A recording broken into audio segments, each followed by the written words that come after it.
Hello student, जय Siya Ram. Student, मैं निशु यादव स्वागत करती हूँ एक बार फिर से आप सभी का मेरे इस यूट्यूब चैनल पर जिसका नाम है बिलीव योरसेल्फ। बच्चों, ये वीडियो लेकर आई हूँ एनटीए नेट के लिए और एचपीएससी असिस्टेंट प्रोफेसर का जो प्रिपरेशन करने की सोच रहे हैं या करने में लग गए हैं उन बच्चों के लिए इस टाइम आप लोगों को क्या अप्रोच रहनी चाहिए प्रिपरेशन की और किस एंगल से आगे बढ़े आप लोग, यही चीज़ें मैं आप लोगों को इस वीडियो में बताऊंगी।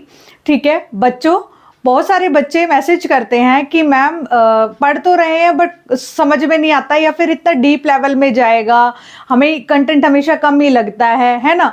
तो बहुत सारे बच्चों की ये प्रॉब्लम है और मैं इस प्रॉब्लम से अच्छी तरह वाकिफ़ हूँ आप लोगों की, क्योंकि बहुत सारे कोर्सेज में सारे बहुत कंटेंट देने के बावजूद भी बच्चे ये सोचते हैं कि ये और नहीं हो जाए या फिर लास्ट तक जब तक एग्जाम डेट नहीं आ जाती तब तक, तो मतलब अभी एग्जाम फॉर्म नहीं आए थे ना नेट के, तो इन्हें लग रहा था कि एग्जाम फॉर्म आ जाए फिर हम प्रिपरेशन शुरू करेंगे।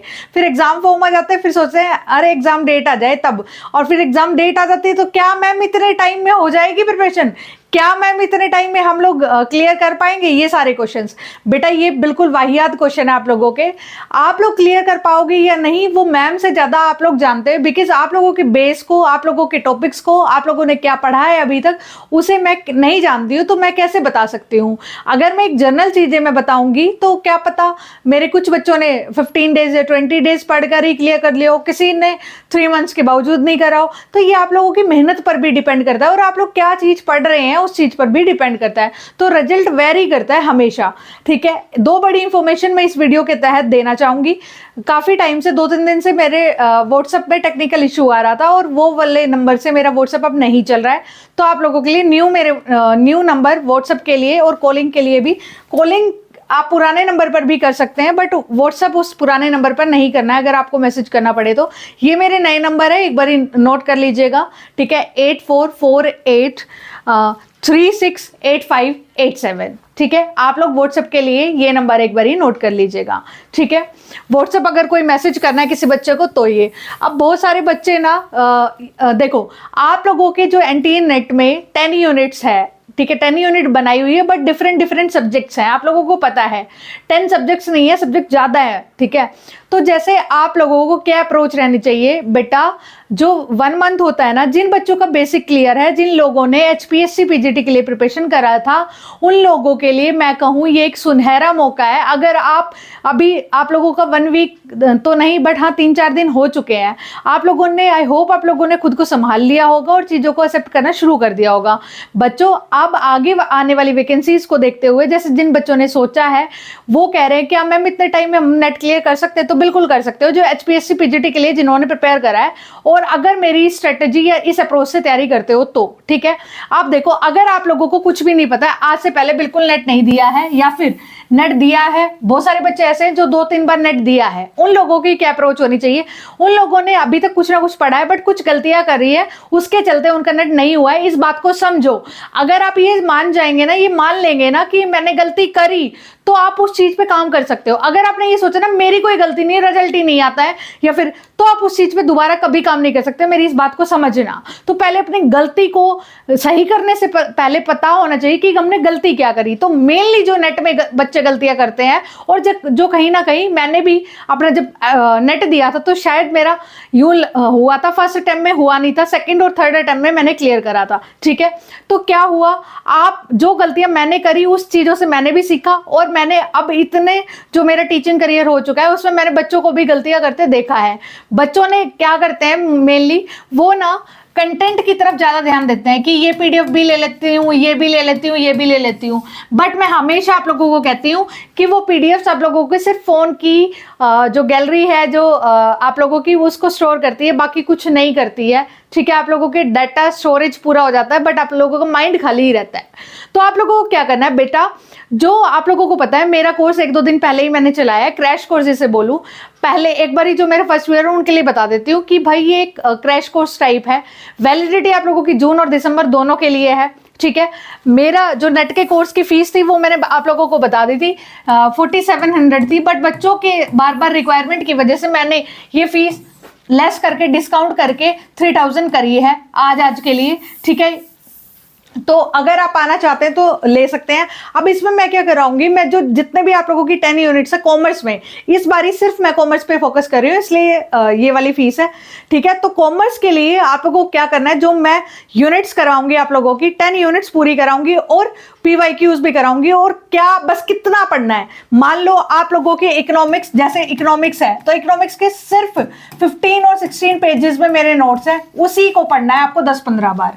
ऐसे ही करके आपके पूरे 10 के 10 जो भी यूनिट्स है उनके सारे नोट्स मिल जाएंगे आपके हार्डली 15 से 20 पेजों में, ठीक है, 15 से 20। तो यानी मैं 20 हाईएस्ट को मान के चलती हूँ, तो 20 इंटू 10 यूनिट्स है आपकी 200 पेजेस में, या 220 लास्ट मान लो, 200 पेजेस प्लस 20 एक्स्ट्रा मान लो कुछ, तो 220 पेजेस में आप लोगों का क्या कवर हो जाएगा, पूरा नेट का पेपर 2 कवर हो जाएगा, पेपर 2 आप लोगों का टोटली कवर हो जाएगा, ठीक है। लेकिन उसके लिए आप लोगों को ट्रस्ट रखना होगा, वो पेपर क्लियर करने से पहले आप लोगों को अपने कंटेंट पे ट्रस्ट करना होगा। इस बार तो आप लोगों का एंटी नेट आप लोगों को पता है कुछ चेंजेस हुए हैं, जैसे कि ऑफलाइन होगा, 16 जून को सारे खत्म हो जाएंगे, और आप लोगों का 3 क्राइटेरिया में रिजल्ट बांट दिया है। PhD जिसके 3 क्राइटेरिया कैसे, जैसे कम नंबर हुए तो PhD के लिए एलिजिबल हो जाएगा, एंट्रेंस नहीं देना पड़ेगा।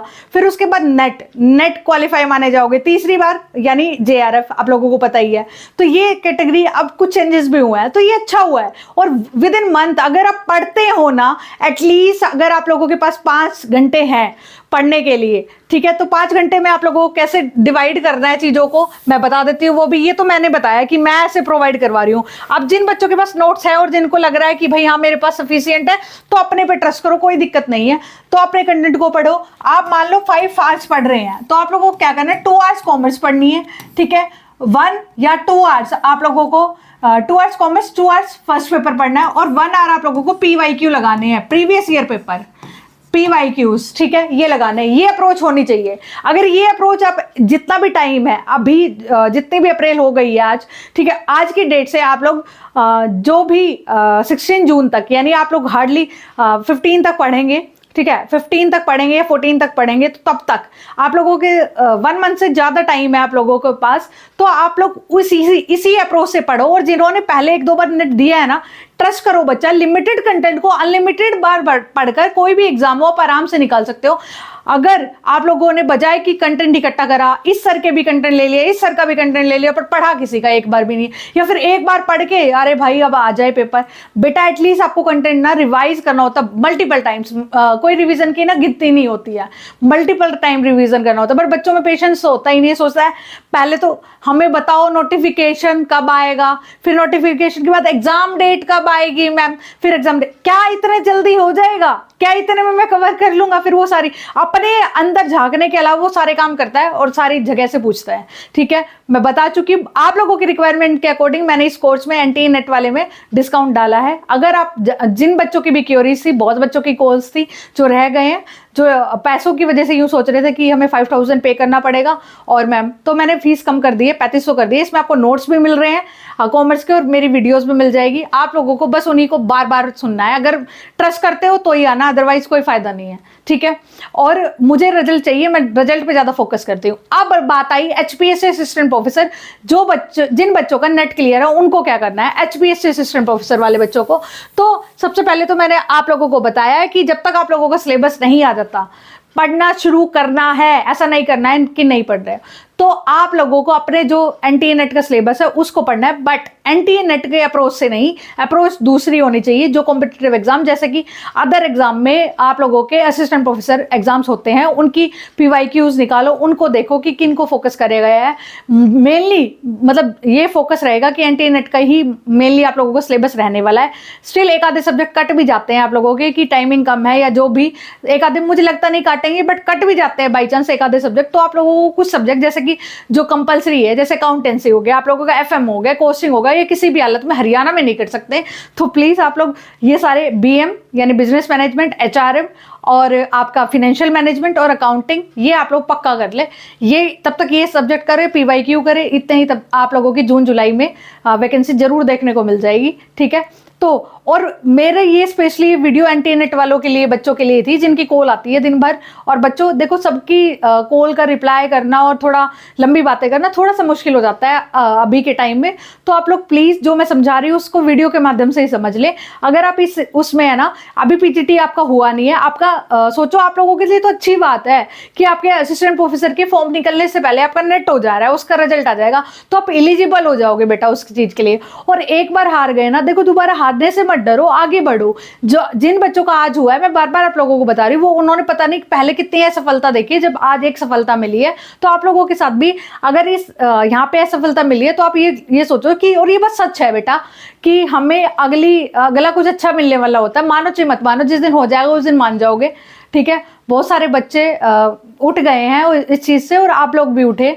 और जो असिस्टेंट प्रोफेसर वाले बच्चे हैं जो मेरे कोर्स में है, थैंक यू फॉर ट्रस्ट। आप लोगों ने मुझ पर ट्रस्ट किया, और जैसे मैं पढ़ा रही हूँ, मैं धीरे ही सही बट क्वालिटी कंटेंट पढ़ाऊंगी आप लोगों को। और आप लोग जैसे ही मैं जैसे मान लो अभी मैंने जितने भी वीडियोस डाली है 2 या 3, तो आप उन वीडियोस को पढ़ें, MCQ करें, आप उन वीडियोस को दोबारा पढ़ें, फिर MCQ करें, ऐसे करते रहें, वीडियोस आपकी आती रहेगी टाइमली। ठीक है, कभी एक आध बार ऐसा ऊपर नीचे हो जाता है तो आप लोग भी समझदार हैं, एडजस्ट कर लेते हैं। और एंटी नेट वालों के लिए अभी जो वीडियोस डली है, इसके अलावा आप लोगों के 16 जून से पहले, यानी आप लोगों के सारे मैं करवा दूंगी। बस आप लोगों की अप्रोच यही होनी चाहिए, जो वीडियोस मैंने डाली है उसके बाद सीधा आप PYQ करो, पेपर फर्स्ट की तरफ ध्यान दो। ठीक है, कॉमर्स के लिए आप लोग प्लीज मेरी वीडियो और कंटेंट के बाहर मत जाना। आप लोग अगर जा रहे हो तो खुद ही खुद को फेल कर रहे हो।